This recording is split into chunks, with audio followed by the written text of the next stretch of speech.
Good morning, everyone. This is your Nilofer ma'am. I hope you all are fine at your homes and your study is going well. So, as you all know that we are doing the syllabus of internal assignment 3. Our subject is English grammar, and in today's video I will explain you worksheet 13, which is related to lesson 8. Topic of the lesson is non-finite verbs. So, in the previous worksheets related to the lesson, we have done definitions and some exercises related to non-finite verbs and finite verbs, and in today's worksheet I will explain you the remaining exercises. So like always, before starting the work, you all have to mention today's date in your copies, that is 13 August 2021. With this you have to mention online classwork in your copies, and with this you have to mention lesson 8 in your copies with the heading remaining exercises. Now let's see exercise C. Complete these sentences using present, past or perfect participle form of the given verbs. So against the sentences, some verbs are being given. We have to fill the given blanks with the present, past or perfect participle form of these verbs according to the condition. Let's see the first sentence. The dash flashlights scared the deer, and the verb is blind. So we have filled with present participle. It is verb first form plus ing, blinding. The blinding flashlights scared the deer, means the flashlights were too strong that the bear was scared. Second sentence is the dash chuckle of the baby made her parents happy. So the verb is delight, and we have filled with past participle, that is delighted, third form of verb. The delighted chuckle of the baby made her parents happy. Here, delighted chuckle means happy sound, means the happy sound of the baby made her parents happy.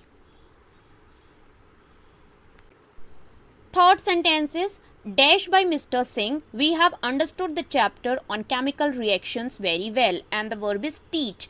So here we have filled with perfect participle, that is having been plus third form of verb, having been taught by Mr. Singh. We have understood the chapter on chemical reactions. So I have told you that in perfect participle, two actions we have to tell together, and the second action will be the outcome of the first one. Means when we have been taught by Mr. Singh, then we have understood the chapter on chemical reactions very well. Fourth sentence is the dash wolves growled at the sight of their prey. Verb is starve, and we have filled with present participle, that is starving. The starving wolves growled at the sight of their prey. Starving means hungry. Fifth sentence is the dash shelf was polished with a coat of varnish, and the verb is repair. We have filled with past participle, that is repaired. The repaired shelf was polished with a coat of varnish, means the shelf which was already repaired was polished with a coat of varnish.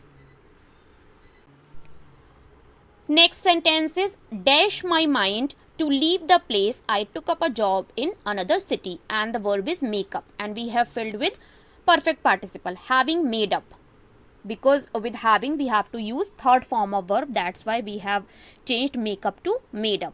Having made up my mind to leave the place I took up a job in another city. So when I have made my mind that I have to leave the place, then I took up a job in another city. Now let's see exercise D. Underline the gerund and circle the present participle in these sentences. So as you all know that gerund and present participle, they look same because they both are verb first form plus ing, but their use is different. So if it is used as gerund in the sentence, then you have to underline, and if it is used as present participle, then you have to circle. Let's see the first sentence. We reminded our grandfather that walking is good for health. So here walking can be gerund or present participle because it is verb first form plus ing, and walking is used as gerund because it is used as an object. What we reminded our grandfather? We reminded our grandfather that walking is good for health. So here walking is used as an object, that's why it is gerund. Second sentence is I washed the sleeping baby in its mother's lap, and here sleeping, it is verb first form plus ing, and it is used as present participle because it is modifying the noun, that is baby. I washed the baby, I washed the sleeping baby. So here sleeping is present participle which is modifying the noun baby. It is functioning as an adjective in the sentence, and participle functions as adjective in the sentence.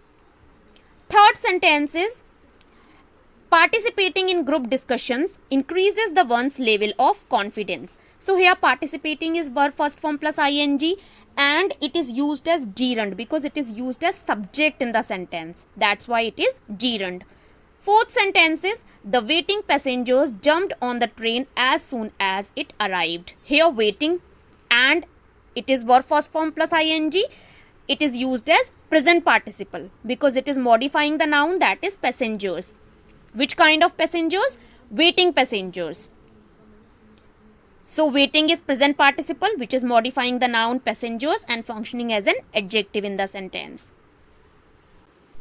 Fifth sentence is hours of studying before the examinations made me feel tired all day. So here studying is verb first form plus ing, and it is used as gerund in the sentence because it is subject, hours of studying. So that's why it is gerund. Sixth sentence is the doctor tried to calm down the crying mother. Here crying is verb first form plus ing, and it is used as present participle because it is modifying the noun, that is mother. The doctor tried to calm down to whom? To the crying mother. So that's why it is present participle which is modifying the noun mother. Now let's see exercise E. Underline the participles in these sentences and state their types. So first of all we have to underline the participles in these sentences and then we have to state their types also. Let's see first sentence. My hobby is exploring new places. So here exploring is participle. It is verb first form plus ing, that's why it is present participle. Second sentence is tired after a long time Tina lay down on the bed. So here tired is participle. It is a third form of verb, that's why it is past participle. Third sentence is having delivered the message he left immediately. So here what is the participle? The participle is having delivered which is having plus third form of verb, and it is perfect participle which you can see because having plus third form of verb is perfect participle. Fourth sentence is the wounded soldiers were treated by the doctors. So here wounded is participle and it is a second form of verb, third form of verb it can be. So it is past participle. Past participle can be second form of verb or third form of verb. Fifth sentence is having worked for the long time she is tired. So in this sentence two participles are there. First is having worked and second is tired. So having worked is perfect participle and tired is past participle. Last sentence is the moving finger left a mark on the glass. So here moving, it is verb first form plus ing and it is present participle. So these were the exercises related to non-finite verbs which I have explained you. I hope everything is clear to all of you. If still any confusion is there, so you can ask me on the WhatsApp also. I'll meet you in the another explanation video. Till that, keep learning, stay home, stay safe. Bye bye everyone.